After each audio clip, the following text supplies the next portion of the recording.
I want to ask you, should Navalny be worried of returning to Russia? He said he intends to do so. The Kremlin has invited him, but now we see new allegations against him.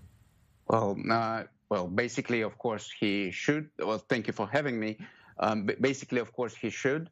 And the message that the state is sending is very clear, that once he returns home, he immediately gets jailed behind bars, and no one knows when he will be released in such case. That's a clear message to Navalny personally and to the to society as a whole. The message is, once we fail to assassinate him, then we will at least try to keep him out of Russia.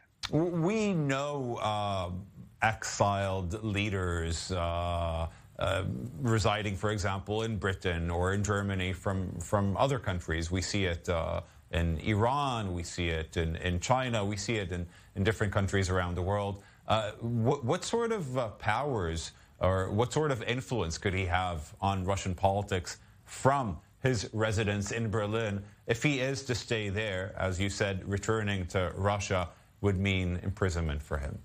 Well, first, Navalny is poised to get back, to return. That's his statement. What was his statement during these whole months once he got back to life in Berlin? So we assume he's still intending to return. Second, no one knows. This is a situation that we as Russians have never been before.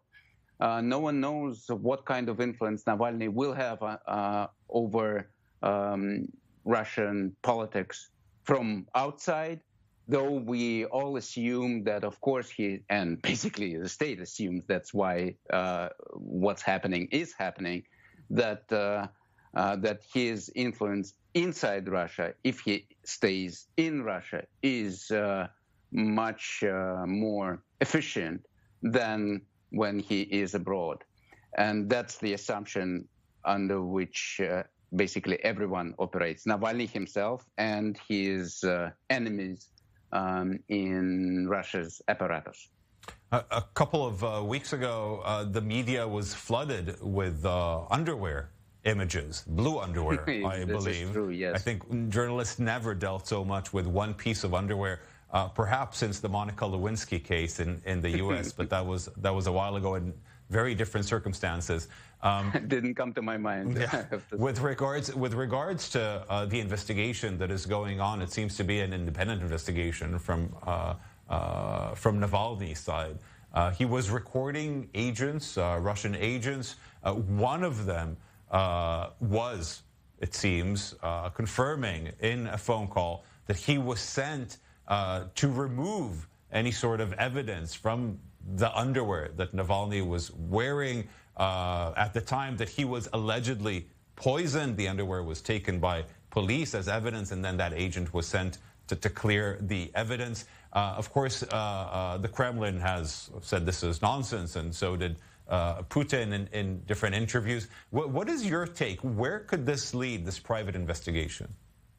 Well, this is amazing. The whole investigation, which consists of few parts. This is the second part of the investigation. The first part of the investigation was led by a team of journalists under the brand of Bellingcat, led by a journalist, Christo Grozev.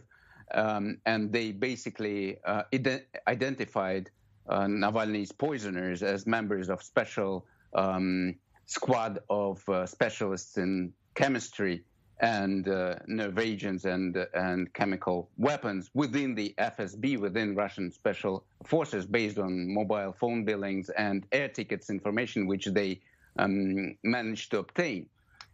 And second, this amazing part of the Navalny interviewing one of members of this very squad. Yes, his job was to clean his underpants of the traces of poison, which comes out of the interview. The interview makes this very clear. And last but not least, the publication in the Lancet magazine